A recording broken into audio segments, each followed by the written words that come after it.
নমস্কার, আমি প্রিয়তা। শুরু করছি উত্তরের সংবাদ। প্রথমেই আজকের বিশেষ সংবাদ।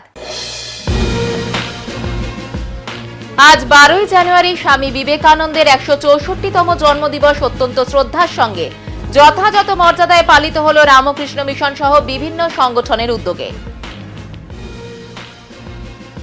দীর্ঘ 5 বছর পর ফের চালু হলো টয় ট্রেনে জঙ্গল সাফারি। পিপিপি মডেলে দার্জিলিং হিমালয়ান রেলওয়েজের উদ্যোগে শুরু হওয়া এই পরিষেবা আপাতত প্রতি সপ্তাহে 2 দিন চলবে।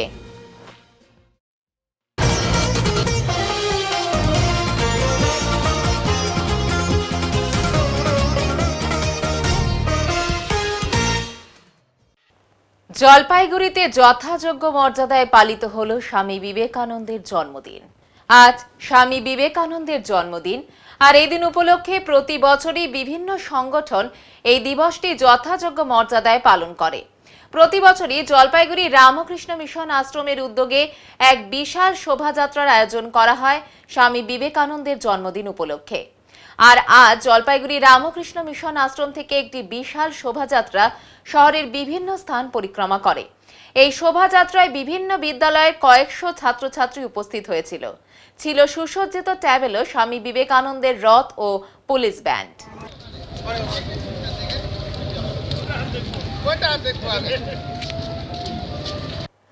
স্বামী বিবেকানন্দের জন্মদিন উপলক্ষে আজ Muhuripara sporting and cultural club এবং জলপাইগুড়ি পৌরসভার যৌথ উদ্যোগে একটি বিশাল শোভাযাত্রা জলপাইগুড়ি শহর পরিক্রমা করে। এই শোভাযাত্রাটি সোনাউল্লা বিদ্যালয় সংলগ্ন শুরু হয়ে বেগুনটারি, কদমতলা, দিনবাজার, সমাজপাড়া হয়ে আবার সোনাউল্লা বিদ্যালয়ের সামনে শেষ হয়।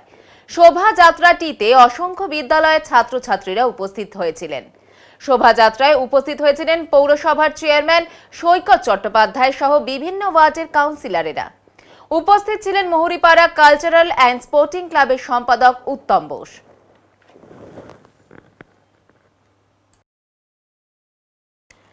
ফুটপাত দখলমুক্ত করতে এবার কড়া হাতে হাল ধরলেন জলপাইগুড়ি পুরসভার চেয়ারম্যান সৈকত চট্টোপাধ্যায়।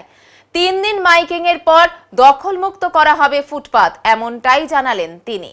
ফুটপাত দখলমুক্ত করতে জলপাইগুড়ি পৌরসভা বদ্ধপরিকর। আগামী 13, 14, 15ই জানুয়ারি এই 3 দিন মাইকিং করা হবে। এরপর জলপাইগুড়ি পৌরসভার উদ্যোগে ফুটপাত অভিযানে নামা হবে। জলপাইগুড়ি পৌরসভার চেয়ারম্যান সৈকত চট্টোপাধ্যায় এদিন সাংবাদিক সম্মেলনে একথা জানান। তিনি বলেন, চলতি মাসে 3 দিন মাইকিং করা হবে, এরপর চলবে অভিযান। কারণ বিভিন্ন রাজ্য থেকে এখানে ফুটপাত দখল করে ব্যবসা করতে দেওয়া হবে না। অসুবিধার মধ্যে পড়তে হচ্ছে সাধারণ মানুষকে। জলপাইগুড়ি শহরের বিভিন্ন জায়গায় বহিরাগতরা এই ফুটপাত দখল করে ব্যবসা করে যাচ্ছেন। শহরে merchant road, DBC road, Beguntari থেকে আপনি যদি শান্তিপাড়া যান বা পান্ডাপাড়া দেখবেন বহু হকার, যাদের আগে কোনো পরিচয় ছিল না, কিছু ছিল না, বা আগের পুরনো হকারও, তারা রাস্তার মধ্যে নেমে এসেছে। আজকে আপনাদের মাধ্যমে তাদের আমি জানাচ্ছি যে আগামী 3 দিন আমরা 13, 14, 15 আমরা মাইকিং করব। তার মধ্যে তারা যেন ফুটপাতের অর্ধেকের বেশি জায়গা কেউ ব্যবহার করবেন না। যেসব দোকানদার পার্মানেন্ট দোকান থাকার সময় পরেও রাস্তার সামনে আলাদা হকার বসিয়ে দিচ্ছে, নিয়ে ভাড়া নিচ্ছে, তারা বন্ধ করুন। এবং দিনবাজারে যে ঠেলা লাগিয়ে রাস্তা আটকানো হচ্ছে এবং তা দিয়ে অনেকে প্রচুর হাজার টাকা আয় করছে একটা ঠেলা 5 দিন ভাড়া দিয়ে। এবং বহিরাগত ঝাড়খণ্ড থেকে, বিহার থেকে, উত্তরপ্রদেশ থেকে, যাদের যে পশ্চিমবাংলায় ভোটার কার্ড নেই, আধার কার্ড নেই, তাদের কেউ এখানে থাকেন না, তারা এসে পর্যন্ত এই যে আমাদের অর্থনীতিকে আঘাত করছে, হ্যাঁ, এর বিরুদ্ধে আমরা কিন্তু, এবং নেপাল থেকেও কিছু আসে, এবং এর বিরুদ্ধে কিন্তু আমরা কড়া অবস্থান গ্রহণ করতে চলেছি। আমার সাথে এর আগেই আমি পুলিশ সুপারের সাথে কথা বলেছি এবং ওনাকেও আমরা চিঠি দিতে চলেছি। আমরা কিন্তু কড়া অভিযান শুরু করতে চলেছি। পুলিশি উপস্থিতিতে শুভেন্দু অধিকারীর ওপর হামলার প্রতিবাদে রাজ্য সরকারকে তীব্র আক্রমণ করলেন সুকান্ত মজুমদার। শুভেন্দু অধিকারীর ওপর পুলিশের উপস্থিতিতে হামলার ঘটনা চরম লজ্জাজনক বলে অভিযোগ করলেন কেন্দ্রীয় মন্ত্রী সুকান্ত মজুমদার। এই ঘটনাকে গণতন্ত্র হত্যার চেষ্টা বলে উল্লেখ করে তিনি বলেন, এ ধরনের বর্বরতা বিজেপি কোনোভাবেই মেনে নেবে না। রবিবার সকালে একাধিক দলীয় কর্মসূচিতে যোগ দিতে বাগডোগরা বিমানবন্দরে পৌঁছন সুকান্ত মজুমদার। সেখানে সাংবাদিকদের মুখোমুখি হয়ে রাজ্য সরকারের বিরুদ্ধে তীব্র ভাষায় আক্রমণ জানান তিনি।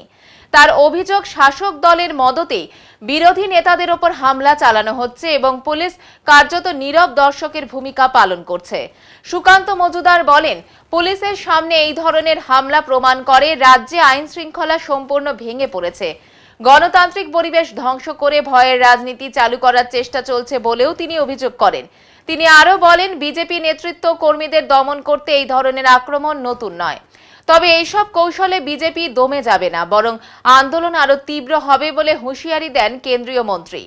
রাজ্য সরকারের বিরুদ্ধে একাধিক অভিযোগ উগরে দিয়ে সুকান্ত মজুমদার স্পষ্ট জানান, গণতন্ত্র রক্ষার লড়াইয়ে বিজেপি শেষ পর্যন্ত রাস্তায় নামতে বাধ্য হবে।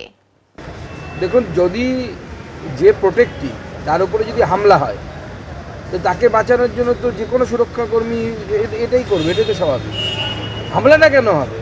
কেউ গণতান্ত্রিকভাবে আন্দোলন করলে আন্দোলন করুক, কিন্তু একজন নেতা যাবে, নেতা আসবে, তার সামনে কি কালো পতাকা দেখাতে হবে, বাঁশ নিয়ে গিয়ে তার গাড়িতে বাড়ি মারতে হবে? এটা কি গণতান্ত্রিক আন্দোলনের মধ্যে পড়ে? এখানে পরিস্থিতি এরকম, মমতা বন্দ্যোপাধ্যায় করে রেখেছেন, ভয়ের পরিবেশ তৈরি করতে চাইছেন, কিন্তু বাংলার মানুষ ভয় পাবে না। বাংলার মানুষ মুখ্যমন্ত্রী মমতা বন্দ্যোপাধ্যায়কে ক্ষমতাচ্যুত করবে। Paramilitary force in the state? That will depend upon the Election Commission of India. They have to decide. They have to decide. But at least after the election, the paramilitary force should remain in the state for several months. तो भारतीय rail के तरफ से शियालदा वाराणसी का express का time schedule दिया गया है। देखिए, बहुत सारे ट्रेन चालू होने वाला है। आदरणीय प्रधानमंत्री जी के कर कमल द्वारा 17 तारीख को जब वो मालदा में आएंगे, उनके द्वारा बहुत सारे ट्रेनों का अनाउंसमेंट होगा। उत्तर बंगाल के लिए इतने सारी ट्रेनों का स्वागत इससे पहले किसी भी सरकार के समय किसी भी रेल मंत्री ने नहीं किया। इसलिए हमारे तरफ से, उत्तर बंगाल के लोगों की तरफ से, बंगाल के लोगों की तरफ से आदरणीय प्रधानमंत्री जी को और आदरणीय रेल मंत्री जी अश्विनी वैष्णव जी को, दोनों को बहुत बहुत धन्यवाद। Thank you very much, Dada. Jalpaiguri শহরের কাছে হাতির পাল, কুয়োয় পড়ে আর্তনাদ গজরাজের। সোমবার ভোর হতেই জলপাইগুড়ি শহর থেকে মাত্র 3 কিলোমিটার দূরে অবস্থিত করলা ভ্যালি চা বাগানে হাতির উপস্থিতিতে ব্যাপক চাঞ্চল্য ছড়িয়ে পড়েছে। বৈকুণ্ঠপুর বনাঞ্চল থেকে 3টি হাতির একটি দল খাওয়ারের সন্ধানে হানা দেয় চা বাগানে শ্রমিক মহল্লায়। আসার সময় একটি হাতি চা বাগানের মধ্যে থাকা গভীর কুয়োয় পড়ে যাওয়ায় বাকি 2 গজরাজের আর্তচিৎকারে জেগে ওঠে গোটা চা বাগান। খবর পেয়ে বন বিভাগ ঘটনাস্থলে পৌঁছে গিয়েছে। খবর পেয়ে ঘটনাস্থলে ছুটে যান পরিবেশ কর্মী বিশ্বজিৎ দত্ত চৌধুরী। তিনি এই প্রসঙ্গে বলেন, একটি অল্প বয়সী হাতি কুয়োর মধ্যে পড়ে আটকে রয়েছে। আশা করছি দ্রুত হাতিটিকে উদ্ধার করা সম্ভব হবে। চা বাগানে ঘটনা হচ্ছে, ভোরবেলা খবর পাই যে এখানে একটা হাতি পড়ে যায় এবং 2টো হাতি আরও আসছে। তো তারপর সাথে সাথে এখানকার বাগান কর্তৃপক্ষই আমাকে ফোন করে। আমি সাথে সাথে যে জলপাইগুড়ি জেলাতে যে রেঞ্জগুলো আছে, আমি বিভিন্ন রেঞ্জে খবর দিই এবং ইতিমধ্যে বন দপ্তরের একটি রেঞ্জ এসেছে এখানে। আসার পর তারা হচ্ছে ক্রেন ট্রেন আনার ব্যবস্থা করছে। যেই হাতিটি পড়ে গেছে আর কি, সেই হাতিটিকে উঠানোর, সে কিছুক্ষণের মধ্যে আশা করি উদ্ধার করা যাবে। হাতিটার বয়স কেমন হবে তাও? এটার বয়স বেশি না, এটা বাচ্চা হাতি আর কি। তাও আনুমানিক ধরুন 7-8 বছর বয়স হবে এটা। আর 2টো হাতি রয়েছে, আরো 2টো হাতি, সেটা বড় হাতি, সেগুলো পেছন দিকে রয়েছে। শহর থেকে কত কিলোমিটার দূরে হতে পারে? শহর থেকে 1.5 কিলোমিটার। আপনার নাম আর পরিচয়টা? বিশ্বজিৎ দত্ত চৌধুরী, পরিবেশ কর্মী, জলপাইগুড়ি। শেষ পাওয়া খবর পর্যন্ত জানা যায় যে করলা ভ্যালি চা বাগানে গর্তে পড়ে যাওয়া হস্তি শাবকটিকে উদ্ধার করা হয়েছে। বৈকুণ্ঠপুর বন বিভাগ ক্রেন এনে শাবকটিকে 1 ঘন্টার চেষ্টায় উদ্ধার করলো। চা বাগানের পাশে দাঁড়িয়ে থাকা মা হাতি সহ 2টি হাতির সাথে জঙ্গলে ফিরে গেল শাবক। স্বস্তি পেলেন চা শ্রমিকেরা। ভাই তোমরা নেমে যাও, অতজন থাকবে না ওখানে, রিস্ক নিও না, একজন থাকো। ও কি করবে? যেতে হবে আমাদেরকে, কিছুটা খালি করতে হবে।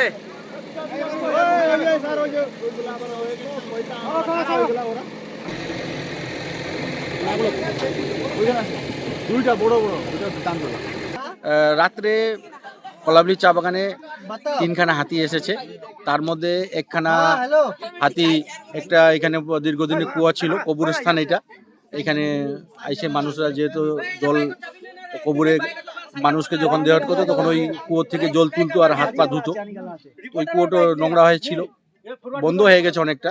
ওইটার মধ্যে একটা হাতি পড়ে গেছে। আর দুটো পাশে দাঁড়িয়ে আছে। দুটো পাশে দাঁড়িয়ে আছে বাগানে। কি হচ্ছে, বন দপ্তর এসেছে? হ্যাঁ, বন দপ্তর চলে এসেছে। বন দপ্তর উদ্ধার এসে চলছে? উদ্ধারের কাজ চলছে এখন। আপনার নাম আর পরিচয়টা একবার। আমার নাম মহেশ রাউত। পঞ্চায়েত প্রধান। পিকনিকের রাতে মদ্যপ যুবকের বেপরোয়া গাড়ির ধাক্কায় গুরুতর আহত হলেন দুজন। গ্রেপ্তার হয়েছে মদ্যপ যুবক। নিয়ন্ত্রণ হারিয়ে একটি 4 চাকা ছোট গাড়ি সজোরে ধাক্কা মারে একটি 6 চাকা গাড়িতে। এর জেরে গুরুতর আহত হন ওই রাস্তা দিয়ে যাওয়া এক স্কুটি চালক সহ আরো একজন। ঘটনাটি ঘটে ওদলাবাড়ি ট্রাফিক মোড় এলাকায় রবিবার রাতে। আহত ব্যক্তির নাম নন্দন দাস। তিনি ওদলাবাড়ি বিধানপল্লীর বাসিন্দা, পূর্ত দপ্তরে কর্মরত। আর একজনের নাম পাওয়া যায়নি। স্থানীয় বাসিন্দারা জানান, তারা প্রথমে ওদলাবাড়ি প্রাথমিক স্বাস্থ্য কেন্দ্রে তাকে নিয়ে যান, পরে অবস্থার অবনতি হওয়ায় শিলিগুড়িতে স্থানান্তরিত করা হয়। স্থানীয় সূত্রে জানা গিয়েছে, 4 চাকা গাড়িটি দ্রুত গতিতে রাজ্য সড়ক থেকে জাতীয় সড়কে ওঠার সময় একটি 6 চাকা গাড়িতে ধাক্কা মারে। ধাক্কার পর ছোট গাড়িটি ছিটকে গিয়ে একটি স্কুটিকে ধাক্কা মারে। সেই স্কুটিতেই ছিলেন নন্দন দাস। স্থানীয়দের অভিযোগ, 4 চাকা গাড়ির চালক মদ্যপ অবস্থায় ছিলেন। খবর পেয়ে মালবাজার থানার পুলিশ ঘটনাস্থলে পৌঁছে 4 চাকা গাড়ি সহ চালককে আটক করে। পুলিশ ঘটনার তদন্ত শুরু করেছে। একটা এক্সেস যেটা কী করে ঢালাইয়ের এর থেকে আসতেছে, ওই থেকে একটা গাড়ি আসলো, আইসে ওর ডান সাইডে মেরে ওর ইয়ার ব্যাগ বেলুন টেলুন সব বাস করে। আচ্ছা, ওই ছোট গাড়িতে কতজন ছিল জানা গেল? না, সেটা আমরা দেখিনি। পরে গিয়ে দেখলাম যে আমি তো একটু দূরে ছিলাম, দৌড়ে গেলাম, যা দেখতেছি ওর ভিতরে আর কেউ নেই। আচ্ছা, আর এই বড় গাড়িটা যে মারলো হ্যাঁ। সেটা কোন দিক থেকে আসছিল? শিলিগুড়ির দিক থেকে আসতেছিল, মালবাজারের দিকে যাচ্ছিল? মালবাজারে যাচ্ছিল। ওটা হচ্ছে ক্রান্তি দিক থেকে এসে ঢুকছে। আচ্ছা, ক্রান্তি মোড় থেকে মেন রোডে মেন রোডের থেকে শিলিগুড়ি দিকে টার্নিং নিচ্ছে, এত জোরে টার্নিং নিচ্ছে, এসে ওর টায়ারে মেরে ওর অ্যাক্সেল ফ্যাক্সেল টায়ার সব বাস ভেঙে গেছে। আচ্ছা, তারপরে দৌড়ে যখন গেলাম আমরা, যাওয়ার পরে দেখলাম ভিতরে মানে কেউ নাই, ইয়ার ব্যাগ দুটোই বাস্ট হয়ে গেছে। দেখা গেল যে পুলিশ এসে একজনকে নিয়ে গেল। সে কি ছোট গাড়ির ড্রাইভার? না, আমরা দৌড়ায় গিয়ে ওই ভিতরে আর কাউকে সমাধান করে ভিড় লেগে গেলো। আচ্ছা, আমরা দৌড়ে যেতে ওরা অলরেডি গাড়ি থেকে বেরোয়। কি নাম আপনার? আমার নাম কার্তিক। দীর্ঘ 5 বছর পর ফের চালু হলো টয় ট্রেনে জঙ্গল সাফারি পরিষেবা। পিপিপি মডেলে দার্জিলিং হিমালয়ান রেলওয়েজের উদ্যোগে চালু হওয়া এই পরিষেবা আপাতত সপ্তাহে 2 দিন চালু থাকবে। শিলিগুড়ি জংশন থেকে গয়াবাড়ি পর্যন্ত চলা এই সাফারিতে পর্যটকেরা উপভোগ করবেন টয় ট্রেনের রোমাঞ্চ, চা বাগান ও পাহাড়ি প্রাকৃতিক সৌন্দর্য। যাত্রাপথে ব্রেকফাস্ট এবং গয়াবাড়িতে পিকনিক ও মোমোর ব্যবস্থাও থাকছে। ডিএইচআর জানিয়েছেন, চলতি পর্যটন মরশুমে আরো নতুন সাফারি পরিষেবা চালু করা হবে। পাশাপাশি রেল বহরে যুক্ত হবে নতুন 15টি টয় ট্রেন ইঞ্জিন এবং যাত্রী নিরাপত্তায় বিশেষ গুরুত্ব দেওয়া হবে।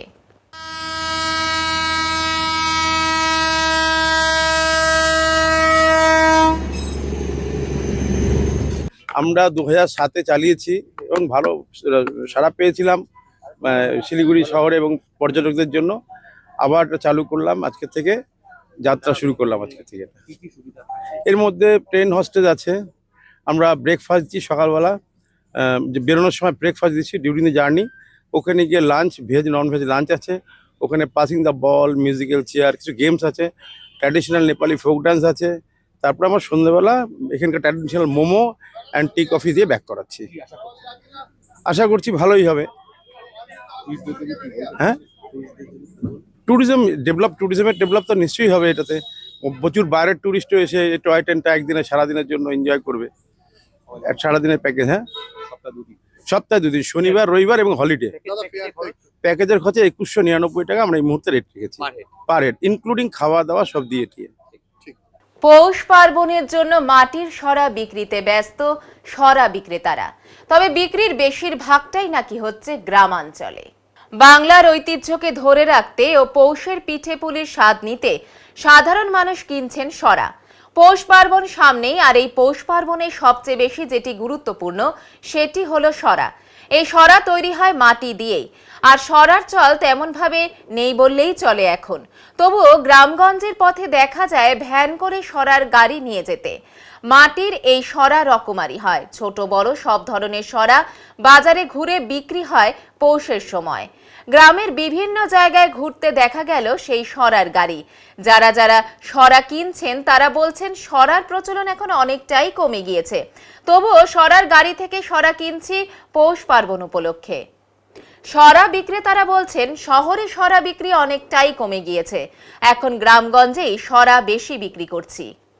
পিঠা মানে আপনার আনছেন সরাগুলো কি পিঠা সংক্রান্তির পিঠা খাওয়া, কি এনেছেন এবার? ওই পিঠা সরা সাজেগুলো আর কিছু না, পিঠা বানানোই সব। এখানে যা আছে পিঠা বানানো। বিক্রি কেমন হচ্ছে? বিক্রি নাই তেমন। তারা নিলেন বা দেখলেন? ওই যে পিঠার সরা দেখলাম। কেমন দেখলেন? ভালোই দেখলাম। এখন আমার ওইটা উনানের মধ্যে পড়বো না, তো ওই জন্য রাখলাম না। দাম কেমন দেখছেন? দাম 100-150। দাম কি বেশি? বেশিই তো। কবে পিঠা বলি? এই পৌষ সংক্রান্তি। কি ধরনের সরা দেখলেন? অনেক রকমের আছে তো, আমি তো এক্সপার্ট না। ওই এক পিঠার এটা চারটার। এটা কি পৌষ পার্বণ উপলক্ষে? হ্যাঁ। দিদি কেমন দেখলেন এই সরা? ভালোই। এখন তো গ্রামগঞ্জে প্রায় অনেকটাই কমে গেছে। এখন তো চলে গেছে, সেটাই জলটা অনেক কমে গেছে। এখন তো পূর্ব পরিস্থিতি একটু কমেই যাচ্ছে। এখন নতুন নতুন কত জিনিসও বেরিয়ে গেছে। তবুও এটার তো আলাদাই ঐতিহ্য না? একটা, হ্যাঁ, সেটা ঐতিহ্য আছে তো একটা আলাদা। তার জন্যই নিচ্ছেন? তার জন্যই নিচ্ছি। এবার নিয়ে নিচ্ছি ছোট্ট একটি বিরতির সঙ্গে থাকুন, ফিরে আসছি একটু পরে।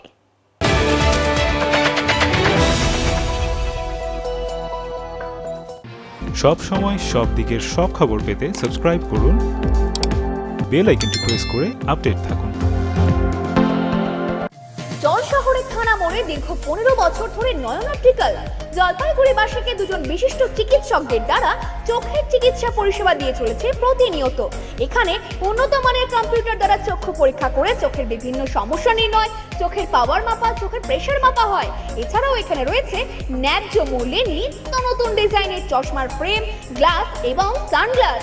তাই বাচ্চা থেকে বয়স্করা চোখের যে কোনো সমস্যা অথবা চশমার প্রয়োজন আজই চলে আসুন নয়ন অপটিক্যাল থানা মোড়, জলপাইগুড়ি। Phone number 9932208885।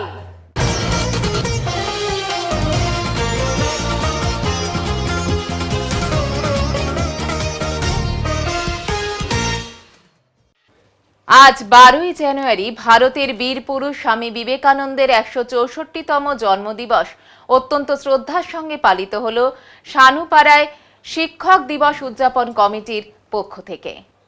অনুষ্ঠানে রামকৃষ্ণ মিশনের মহারাজ শ্রী শিবপ্রেমানন্দজি স্বামীজির আবক্ষ মূর্তি উন্মোচন করেন। অতঃপর অতিথি বরণের মাধ্যমে অনুষ্ঠানের সূচনা হয়। অনুষ্ঠানে আজকের দিবস তথা স্বামীজি সম্পর্কে বিভিন্ন বক্তারা গুরুত্বপূর্ণ বক্তব্য রাখেন। ছোট শিশুরা নৃত্য পরিবেশন করে এবং স্বামীজি সম্পর্কে সংক্ষিপ্ত বক্তব্য রাখে। এদিন শতর্ধ ননিবালা রায়কে ত্রিপল প্রদান করা হয় এবং কিছু দুস্থ মানুষদের মধ্যে কম্বল প্রদান করা হয়। অনুষ্ঠানে উপস্থিত ছিলেন শিক্ষক দিবস উদযাপন কমিটির সভানেত্রী আলপনা নাগ সরকার মহাশয়া, কবি পার্থ বন্দ্যোপাধ্যায়, সুখ বাহাদুর লামা, খড়িয়া গ্রাম পঞ্চায়েত সদস্য গণেশ ঘোষ, শানুপাড়া বিবেকানন্দ জন্মদিবস পালন কমিটির পরিচালক সুশান্ত ঘোষ, বিবেকানন্দ মূর্তি স্থাপন কমিটির সম্পাদক মোহাম্মদ মাহবুল, আরও বিশিষ্ট অতিথিবৃন্দরা।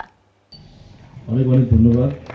তার করতালির সাথে একটি মূর্তির যে উন্মোচন হলো সেটা আমরা সংগ্রহ করে রাখবো আমাদের অন্তরের অন্তঃস্থলে।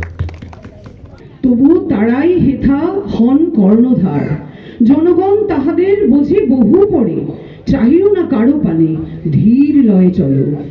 বসে আঁকো প্রতিযোগিতার আয়োজন করা হলো পুরাতন পুলিশ লাইন পিপলস অর্গানাইজেশনের পক্ষ থেকে।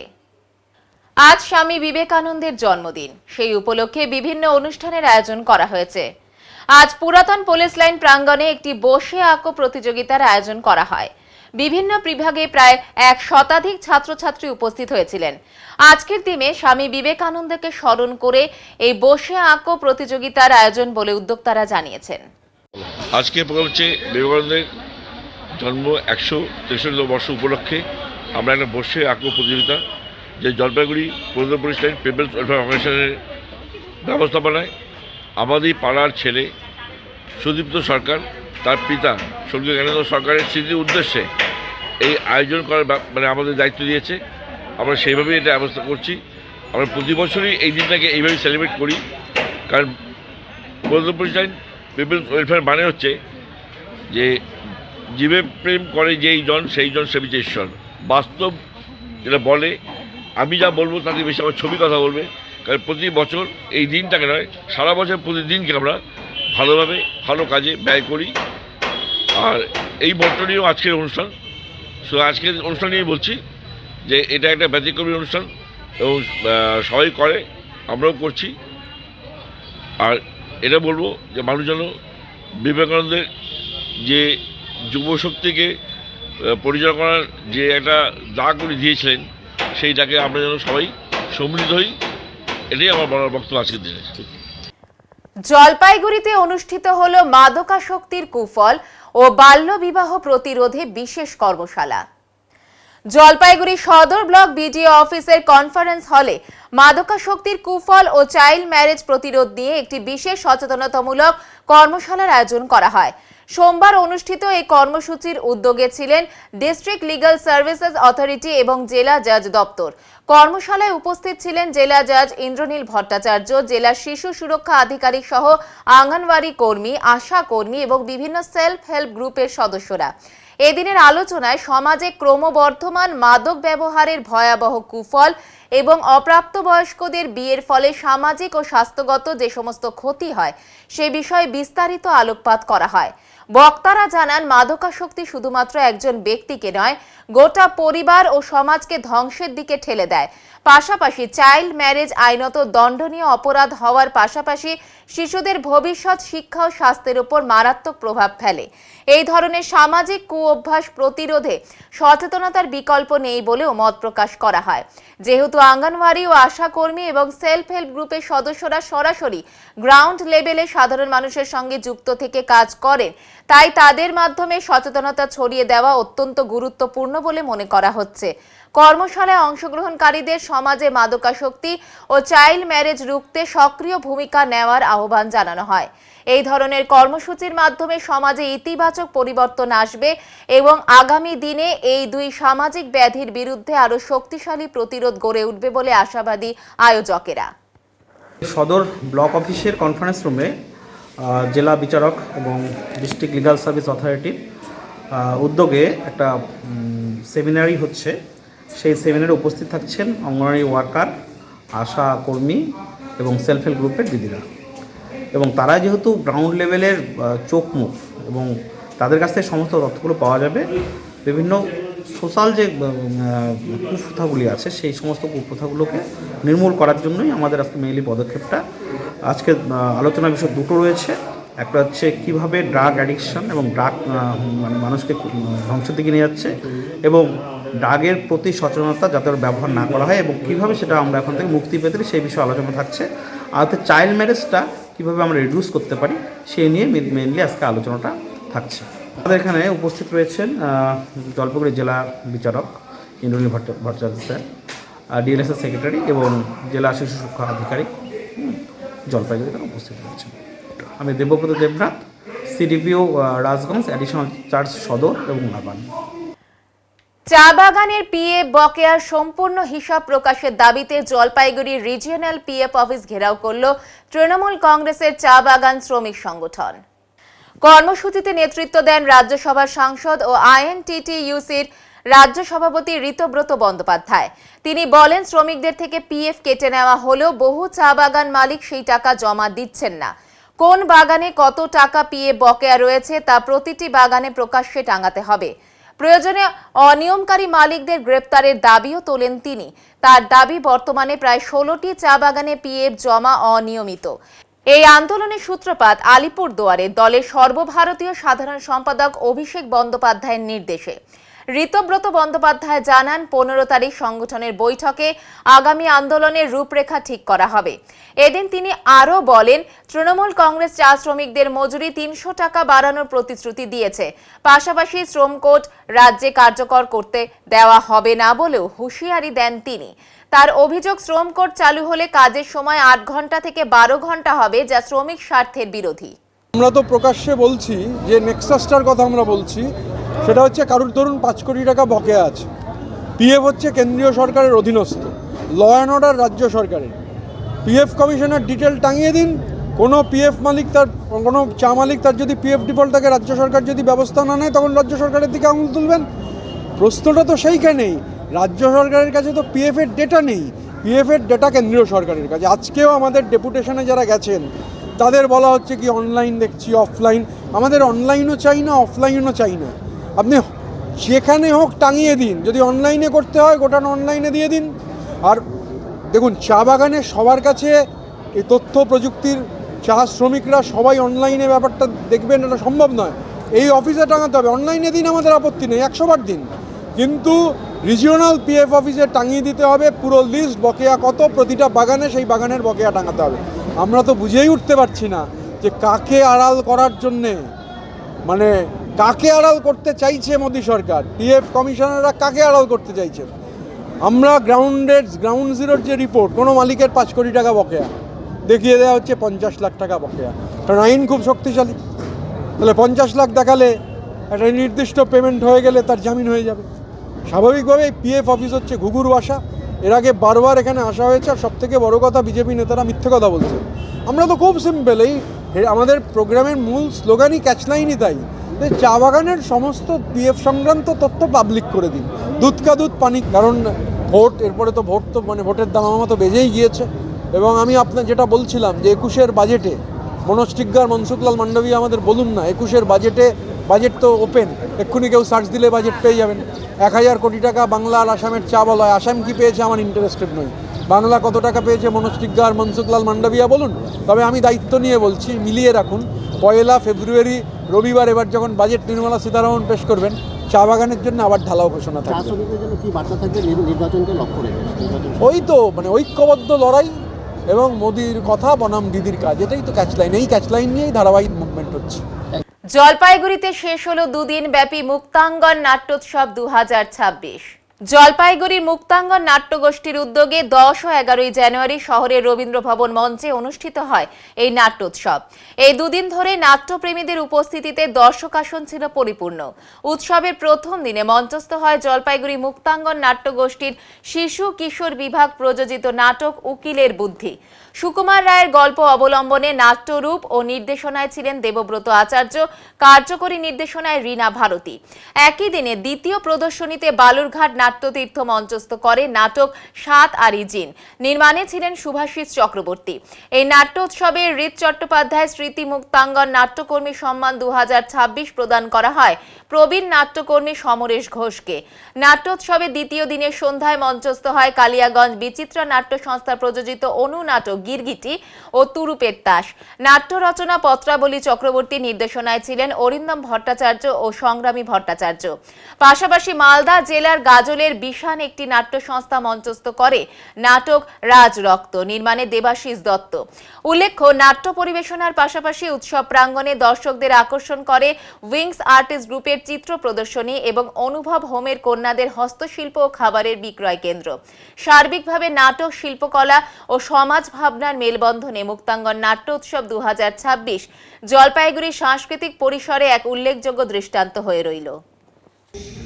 2 দিনব্যাপী নাট্য উৎসবে ছিল জলপাইগুড়ি মুক্তাঙ্গন নাট্যগোষ্ঠীর ছোটদের বিভাগের নাটক উকিলের বুদ্ধি, ছিল বালুরঘাটের নাটক, ছিল মালদহের নাটক, ছিল কালিয়াগঞ্জের নাটক, সেই সাথে ছিল উইংস গ্রুপের চিত্র প্রদর্শনী এবং অনুভব হোমের খাবার দোকান এবং হাতের কাজের দোকান।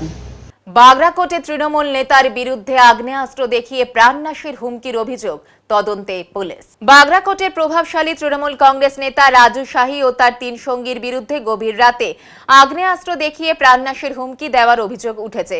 রবিবার রাতে এই বিষয়ে মাল থানায় একটি লিখিত অভিযোগ দায়ের করেছেন বাগরাকোট গ্রাম পঞ্চায়েতের চান্দা কোম্পানি এলাকার বাসিন্দা চন্দ্ররাজ ছেত্রী।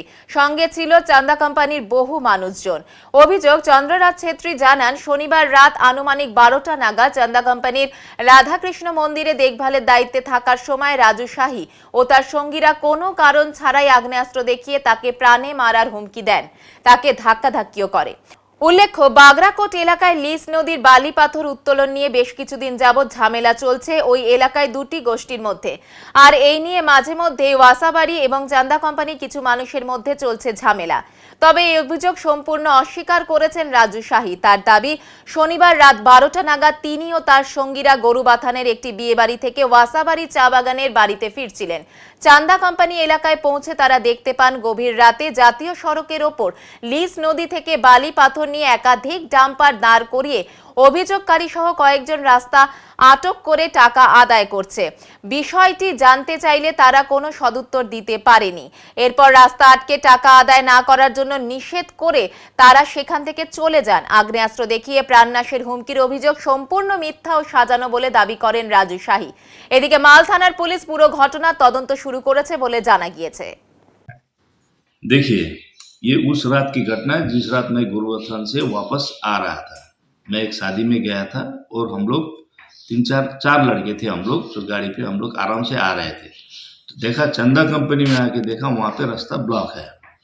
अब इतना बड़ा नेशनल हाईवे में गाड़ी जाम होके रखा है, इस तरफ भी गाड़ी था उस तरफ भी गाड़ी था। तो देखा 6-7 गाड़ी वो नदी से निकल रहा था, बड़ा बड़ा डंपर जो इसमें नदी का बोल्डर्स था और बालू था, उसमें बालू बजरी था। तो ये बड़े बड़े गाड़ी जब वहाँ पे निकल रहे थे रात को लगभग 1 बजे, तो देखा इतना मैंने ये क्या है, इन लोग रास्ता रोक के क्यों खड़ा है यहाँ पे। तो देखा वहाँ पे 4-5 लड़का लोग वहाँ से उस ट्रक से पैसा उगाई कर रहा था, पैसा ले रहा था वहाँ से। तो हम लोग उतरा, क्योंकि अपना ही जगह है, अपना गाँव है। हम लोग उतर के बोला क्या है, गाड़ी हटाओ। तो बोला उधर से एक एम्बुलेंस भी आ रही थी, एम्बुलेंस को रोक के रखा था उन लोगों ने। तो एम्बुलेंस को मैंने गाड़ी को पीछे करा के गाड़ी को एम्बुलेंस पार करा दिया, तो दूसरा गाड़ी भी पार हो गया। तो मैंने पूछा क्यों पैसा उठा रहे हो।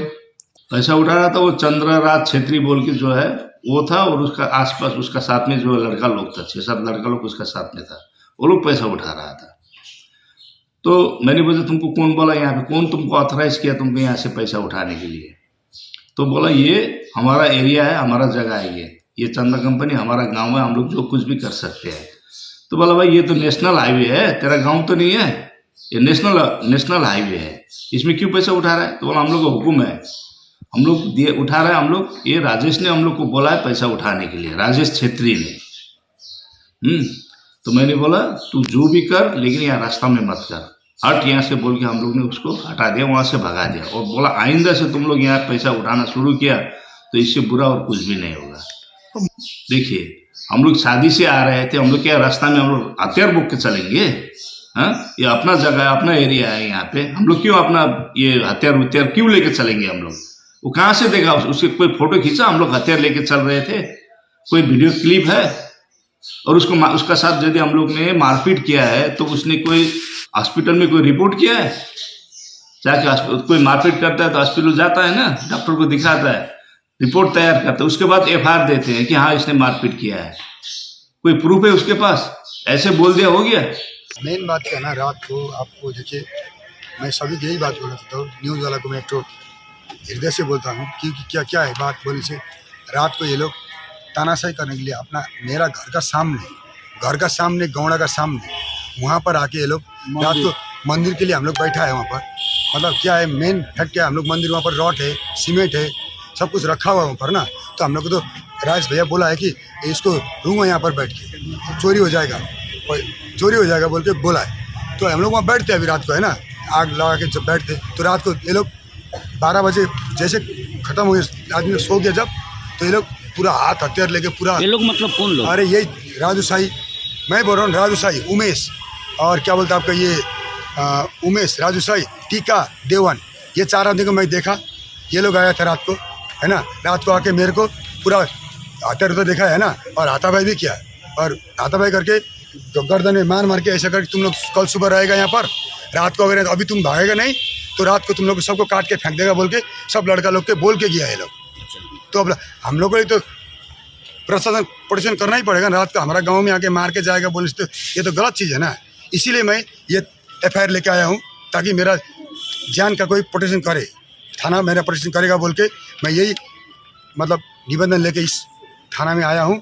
तो ये लोग रात भर आके तानाशाही करेगा तो नहीं होगा ना सर, आप जो हथियार बोल रहे हैं क्या था उनके? अरे बंदूक हथियार सब, बंदूक था, तलवार था, क्या बोलते आपका खुकुरी शुकुरी सब कुछ लेके आया था। मारने का बोला तो मेरे को, एक मेरा नाम चूने है, इसको उड़ा देगा तो खामी खत्म हो जाएगा, ऐसे बोल भी रहा था लोग आके। आज किसके नाम पर एफआईआर किया? मैं मेरे नाम पे किया। यहाँ पर किसका मेरा नाम? चंद्रनाथ छेत्री नाम है मेरा। किसका नाम पर एफआईआर किया? एफआईआर में 4 आदमी के नाम पे किया। कौन कौन 4 आदमी? आपका हो गया राजू साई, उमेश, देवन, टीका, ये 4 आदमी था, वही लोग का नाम पे मैं एफआईआर किया हूँ। आप लोगों को धन्यवाद। आपका नाम क्या है? मेरा नाम चंद्रनाथ छेत्री, कहाँ का है? मैं चंदा कंपनी। तो उस इलाका का पंचायत मेंबर है ना, कैसा हालत है, क्या बोलेंगे इस विषय में? क्या बोलेंगे, जो मेरा गांव में जो हो रहा है, म नेपालबाट भनौँ हेर्नु, मेरो गाउँ हो चन्दा कम्पनी, बाहिरको अदर्स मान्छे आएर मेरो गाउँमा यस्तो गर्नु त पाउँदैन नि त होइन। मेरो गाउँको सानो ह्यान्डिक्याप भाइहरू, त्यो उयो ठुल्ठुलो मान्छे होइन, ह्यान्डिक्याप भाइहरू लिएर मेरो हस्बेन्ड बस्नुहुन्छ होइन, भाइहरूलाई लिएर। जब मेरो हस्बेन्ड मेरो गाउँको भाइहरू सुरक्षित भएन भने चन्दा कम्पनी के सुरक्षित छ, मेम्बरले के सुरक्षित राख्नु सक्छ? यही भन्दैछु म। यो यहाँ थानामा पनि यही कारण आएको, मेरो गाउँ सुरक्षित होस्, मेरो भाइहरू सुरक्षित होस्, मेरो हस्बेन्ड सुरक्षित होस्, म यही भन्न चाहन्छु। तपाईँ कहाँको पंचायत मेंबर? म बाख्राकोट जीपी। कौन सा दल से? कौन सा पार्टी को? 2014 टीएमसी पार्टी। গোপী মায়া छेत्री। এবার নিয়ে নিচ্ছি ছোট্ট একটি বিরতির সঙ্গে থাকুন, ফিরে আসছি একটু পরে।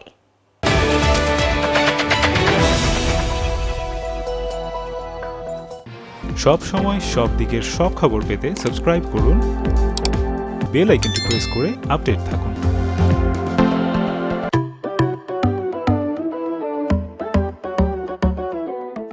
জলপাইগুড়ি বাইক লাভারদের জন্য ব্রেকিং নিউজ।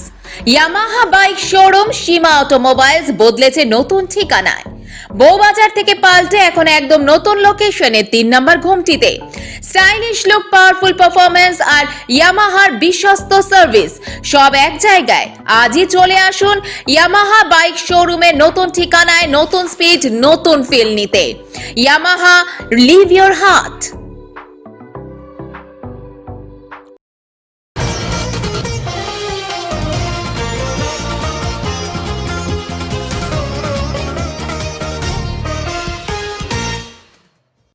দীর্ঘ আন্দোলনের ফলে রানীনগর স্টেশনে তিস্তা, তোরসা ও বঙ্গাইগাঁও এক্সপ্রেসের স্টপেজ পুনরায় চালু হওয়ার ঘোষণাকে অভিনন্দন জানিয়ে স্টেশন সংলগ্ন এলাকায় মিছিল ও সভা করল সিপিআইএম। রবিবার রানীনগর স্টেশন সংলগ্ন রানীনগর হাটে মিছিল করে রানীনগর স্টেশনে স্টেশন ম্যানেজারের মাধ্যমে রেল দপ্তরকে ফুলের তোড়া দিয়ে স্টপেজ চালু করার জন্য অভিনন্দন জানিয়ে রানীনগর স্টেশনের মানোন্নয়নের দাবি জানানো হয়। জলপাইগুড়ি শহর সংলগ্ন রানীনগর স্টেশনে আগের মতোই তিস্তা, তোরসা, বঙ্গাইগাঁও এক্সপ্রেসের স্টপেজ। দীর্ঘদিন ধরে জাতীয় সড়ক থেকে রানীনগর স্টেশনে যাওয়ার বেহাল রাস্তা অবিলম্বে সংস্কার। এই অঞ্চলের রেলের জমিতে দীর্ঘদিন ধরে বসবাসকারী পরিবারগুলিকে জমির পাট্টা দেওয়ার দাবি সহ বিভিন্ন দাবিতে রানীনগর স্টেশনে ধারাবাহিক আন্দোলন সংগঠিত করে সিপিআইএম। এদিন স্টেশন ম্যানেজারের কাছে বকেয়া দাবিগুলি পূরণ করার দাবি জানানো হয়। অন্যান্য দাবিগুলির মধ্যে ছিল উত্তর কুমারপাড়া আন্ডারপাসে জল জমার সমস্যা নিরসন, রানীনগর রেল লাইনের এপার থেকে ওপারে যাওয়ার উড়াল পুল নির্মাণ, রানীনগর ইন্ডাস্ট্রিয়াল জোন এলাকায় এই স্টেশনে মালগাড়ি ওঠানো নামানোর ব্যবস্থা সহ রানীনগর স্টেশনের পরিকাঠামো উন্নয়নের দাবি।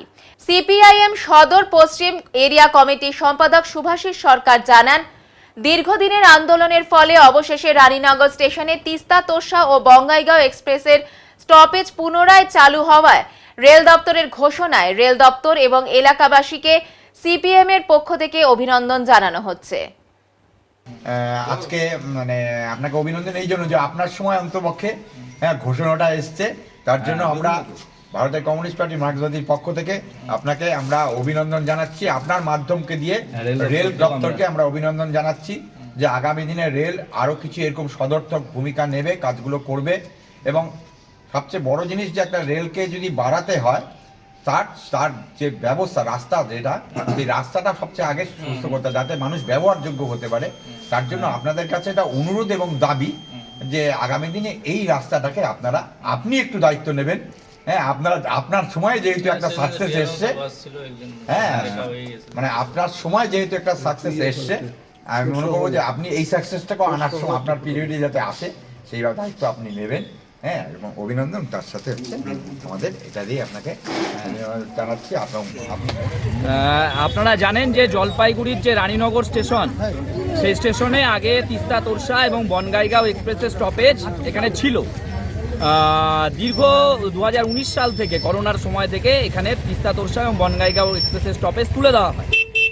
ফলে এই অঞ্চলের মানুষ, আমরা সিপিআইএম পার্টি এই অঞ্চলের মানুষকে সঙ্গে নিয়ে দীর্ঘ লড়াই আন্দোলন হয়েছে এবং সেই লড়াই আন্দোলনের ফলে আজকে যেটা এসছে সেটা হচ্ছে যে রেল দপ্তর তারা বিজ্ঞপ্তি জারি করেছে যে তিস্তা তোরসা এবং বনগাইগাঁও এক্সপ্রেসের স্টপেজ এখানে সেটা চালু হচ্ছে। ফলে এই অঞ্চলের মানুষকে আমরা অভিনন্দন জানাচ্ছি এই আন্দোলনে অংশগ্রহণ করবার জন্য। আমরা স্টেশন ম্যানেজারের মধ্যে দিয়ে আমরা রেল দপ্তরকেও অভিনন্দন জানাচ্ছি যে তারা সঠিক পদক্ষেপ গ্রহণ করেছেন, দাবির যৌক্তিকতা তারা মেনে নিয়েছে। কিন্তু আমরা 6 দফা দাবি আমরা এখানে করেছিলাম স্টেশন ম্যানেজারের মাধ্যমে। কাটিয়ার ডিভিশনের ডিআরএমকে আমরা পাঠিয়েছিলাম, আমরা রেলমন্ত্রীকে পাঠিয়েছিলাম।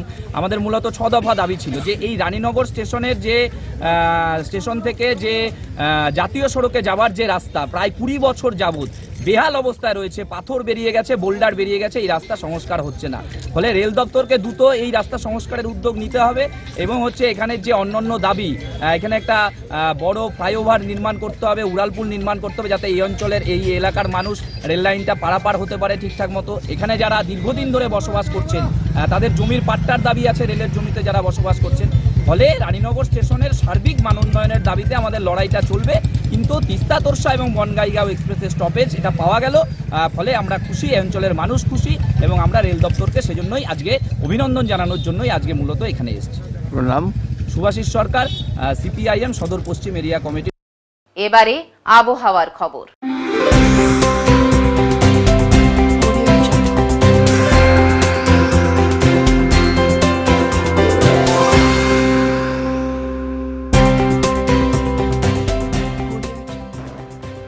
কেন্দ্রীয় আবহাওয়া দপ্তরের জলপাইগুড়ি কেন্দ্র থেকে পাওয়া তথ্য অনুযায়ী সোমবার দিনে সর্বোচ্চ তাপমাত্রা ছিল 29.6 ডিগ্রি সেলসিয়াস ও সর্বনিম্ন তাপমাত্রা ছিল 9.7 ডিগ্রি সেলসিয়াস। শেষ করবার আগে আজকের বিশেষ সংবাদ আরো একবার। আজ 12 জানুয়ারি স্বামী বিবেকানন্দের 164তম জন্মদিবস অত্যন্ত শ্রদ্ধার সঙ্গে যথাযথ মর্যাদায় পালিত হল রামকৃষ্ণ মিশন সহ বিভিন্ন সংগঠনের উদ্যোগে। দীর্ঘ 5 বছর পর ফের চালু হলো টয় ট্রেনের জঙ্গল সাফারি। পিপিপি মডেলে দার্জিলিং হিমালয়ান রেলওয়েজের উদ্যোগে শুরু হওয়া এই পরিষেবা আপাতত প্রতি সপ্তাহে 2 দিন চলবে।